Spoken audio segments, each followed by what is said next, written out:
creer conmigo en esta noche que Dios nos está llamando a que entendamos que tenemos esta capacidad de modificar algo, y no por nuestros deseos, no por nuestros anhelos, es porque nos ha dado una palabra poderosa, y esa palabra, una vez declarada, una vez lanzada, tiene poder para transformarlo todo. Cuando Dios dijo en Génesis 1, ¿verdad? Cuando Dios dijo, las cosas comenzaron a ¿qué? A crearse. El Espíritu Santo de Dios que se movía comenzaba a hacer cada cosa en cuanto a la palabra activa de Dios. Y esa misma palabra, el poder de la palabra está en nosotros. Por tanto, tenemos la capacidad de ¿qué? De modificar, siempre y cuando entendamos que cada cosa que lleguemos y veamos en desorden, tenemos un principio, tenemos un orden de Dios dado por esta escritura, y la iglesia tiene que levantarse, el liderazgo tiene que levantarse. Yo vine a decirte en esta noche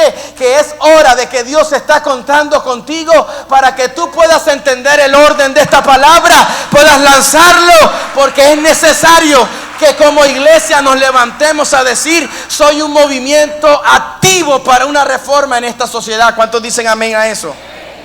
Entendiendo eso, Dios nos inspiraba, nos motivaba a eso, a este tiempo de reforma, y vamos a estar ministrando estos 2 días acerca de ese tema. Pero en particular Dios me habló de que no podemos responder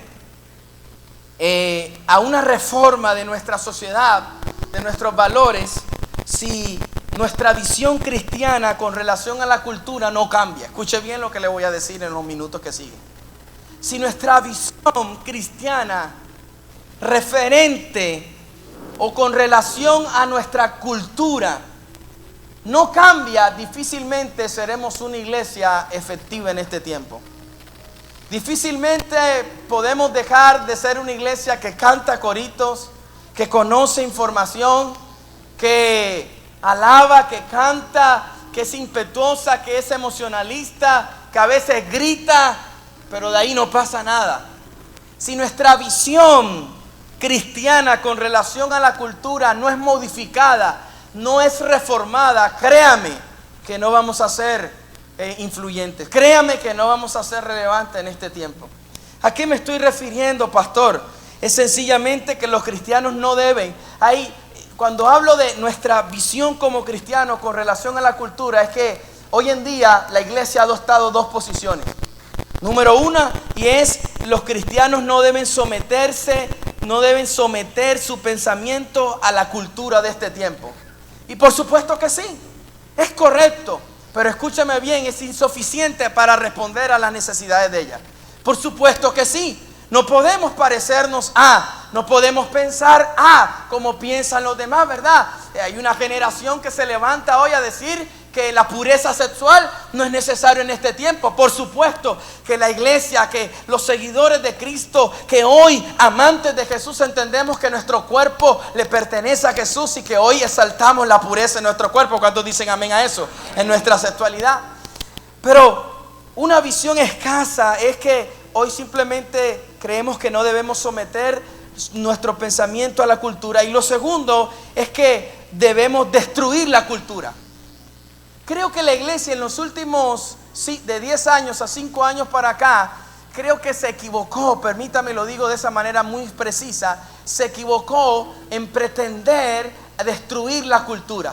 Pretendiendo que ella no nos destruya a nosotros como iglesia y que no nos destruya nuestros valores, nuestra comodidad, nuestras creencias, pretendemos que no podemos permitir que la cultura nos destruya, y hemos decidido y que debemos destruirla a ella. Y déjeme ahora digo algo que pareciese a veces como no estar como muy claro, pero mira lo que quiero informarte y quiero ministrarte en esta noche. Lo que quiero decir, que al contrario de estas 2 posiciones, el cristiano debe consagrar la cultura. En vez de destruirla, porque por supuesto que no estamos llamados a destruir, estamos llamados ¿a qué? A edificar. A mí la Biblia me enseña que Jesús no vino para condenar, sino ¿para qué? Para salvar. A mí la Biblia me enseña que tenemos una autoridad y un poder para plantar y edificar. Pero nos hemos equivocado últimamente por querer entrar en una lucha contra nuestra cultura. Ahora, entendiendo que nuestra cultura es esa especie de tejido social que abarca las distintas formas de expresiones de una sociedad determinada, que consiste por lo tanto en costumbres, prácticas, maneras de ser, maneras de vestir, normas y comportamientos. Yo quiero hoy hablar, porque Dios habló muy preciso a mi corazón y me dijo, es necesario que la visión del cristiano hoy con relación a la cultura cambie y que sea hoy el deseo de la iglesia, del buen cristiano, del discípulo, del hombre de Dios, tener que trabajar para consagrar la cultura. ¿Y a qué me estoy refiriendo con consagrar la cultura? Es decir, hacer que el mundo se someta a Dios, no destruirla. Nuestro gran desafío es hacer que el mundo se someta a Dios. Ese es el trabajo de la iglesia hoy. Por eso creo que es necesario que la iglesia en sus contextos tradicionales, dogmáticos y litúrgicos aprenda a introducirse en una reforma, que el cristiano hoy aprenda a vivir una relación con Dios tan genuina, tan efectiva, llamada reforma, que sea capaz de entender que la gente que le rodea, que el sistema que le rodea, que la sociedad que le rodea ahora pueda someterse a Dios. ¿Quiénes me están entendiendo en esta noche? Que podamos hacer que la cultura se someta a Dios. A eso llamo consagración de la cultura. Que la cultura pueda someterse a los principios de Dios. Y para eso, escúcheme bien, tengo que demostrar que el cristianismo es verdadero. Para lograr que eso suceda, yo tengo que demostrar que el cristianismo es verdadero y que cualquier otra cosmovisión de la vida es falsa. Pero ese es el desafío que hoy tenemos, a decir, quiero hacer una reforma, quiero unirme a este sueño de Dios, y es lograr que el mundo pueda someterse a Dios como nosotros lo estamos, porque nosotros estamos sometidos a Dios. Estamos sometidos a sus principios, a sus consejos, a sus estatutos. Y allí vemos bendición de Dios. Pero el mundo no está sometido a Dios. Y el desafío de la iglesia hoy es llevar a que la gente que está a tu alrededor pueda someterse a Dios. ¿Y cómo se logra? Demostrando, escúcheme bien, que el cristianismo que nosotros vivimos es verdadero, es genuino. Y que la cosmovisión de ellos, por supuesto, es falsa. Que el cristiano debe mostrar cómo el cristianismo puede y debe guiar todo el pensamiento humano. Mírame, que el cristiano pueda demostrar cómo Cristo o cómo el cristianismo puede y debe guiar todo el pensamiento de la humanidad. ¿Sabes? Eso que yo acabo de decir es lo que el apóstol Pablo expresó exactamente en Romanos capítulo 12, verso 2, hablando de reforma.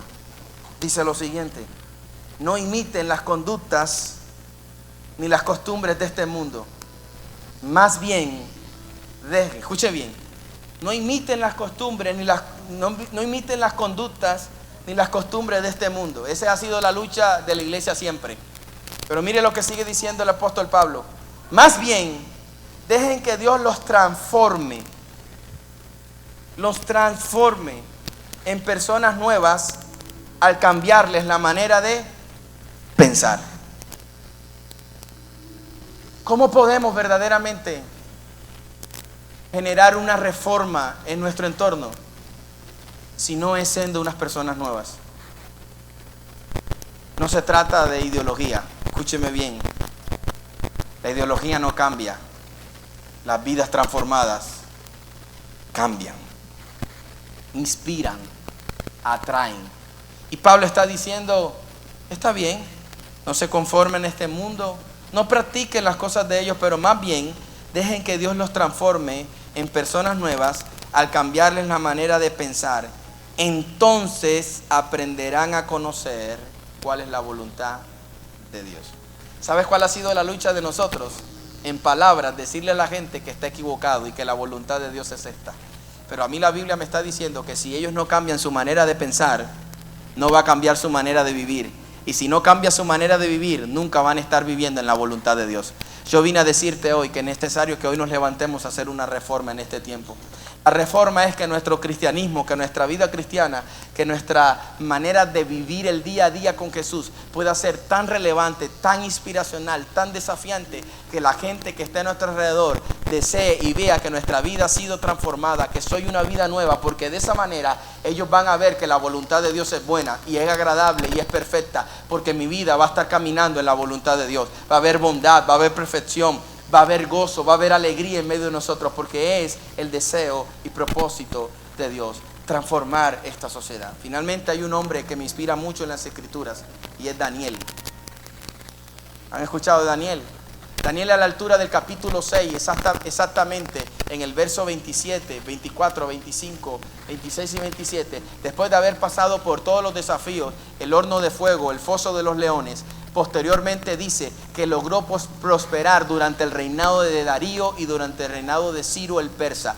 Dos imperios que fueron conquistados, que conquistaron Israel. Y Daniel, llegando a Babilonia con una mano adelante y con una atrás, siendo esclavo, dice que logró prosperar al final. ¿Cómo prospera un hombre en una nación diferente? ¿Cómo prospera un hombre donde hay un lenguaje diferente, donde hay una cultura diferente y donde hay una vida espiritual diferente? Babilonia era totalmente pagana, pero dice la Escritura que Daniel se pudo mantener al tanto delante de Dios. ¿Por qué? Porque tenía claro quién era para Dios, tenía claro quién era su Dios. Y escúcheme bien, logró hacer una reforma sustancial en medio del imperio babilónico, porque a la altura del capítulo 6, verso 20 y pico, después que lo sacan del horno de fuego, Darío, el rey Darío lo llama y le dice, a partir de todo, reunió a todo el pueblo y dijo, a partir de este momento el Dios de Daniel será el Dios de nosotros, porque el Dios de Daniel es suficientemente poderoso, porque el Dios de Daniel es el Dios vivo, porque es el Dios único.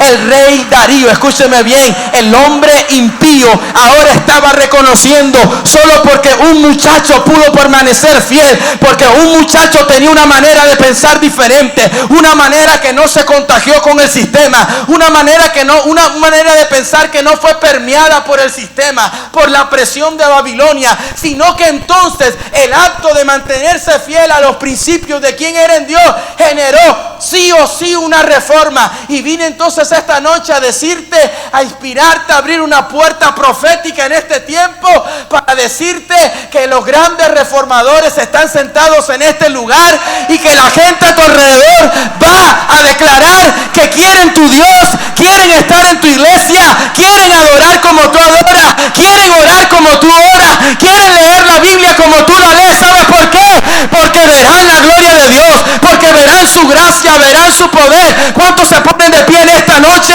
Aplauden fuerte a Dios y dicen conmigo, yo estoy aquí, Señor, yo quiero ser el Daniel de ese tiempo, yo estoy listo para ser parte de esa reforma.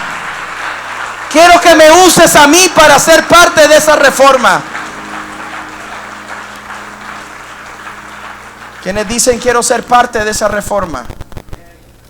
Quiero que me uses a mí. ¿Sabes? Dios está buscando los Nehemías de este tiempo, los Daniel de este tiempo. ¿Dónde están aquellos que no temían ser echados a fuego, ser echados a los leones, porque sabían que su vida no terminaría ahí? Y si terminaría ahí, serían honrados delante de Dios. Y cada acto de fidelidad en su vida, ¿sabes qué? Generó una transformación a la sociedad. Dios quiere transformar tu hogar cada vez que tú te mantengas fiel a los principios del amor, del perdón, de la restauración. Y habrá reforma en tu relación de matrimonio. Habrá reforma en la relación de tus padres. Habrá reforma en tus finanzas. Mientras tú te mantengas fiel a lo que la palabra enseña, a la manera, a los estatutos de vivir plasmados en este libro, habrá reforma sí o sí. Tu vida tendrá que ser impulsada, transformada, llevada a otro nivel. ¿Por qué? Porque esta palabra no miente. Porque esta palabra es poderosa y es sí o sí fiel para cumplir el propósito por el cual ha sido enviada.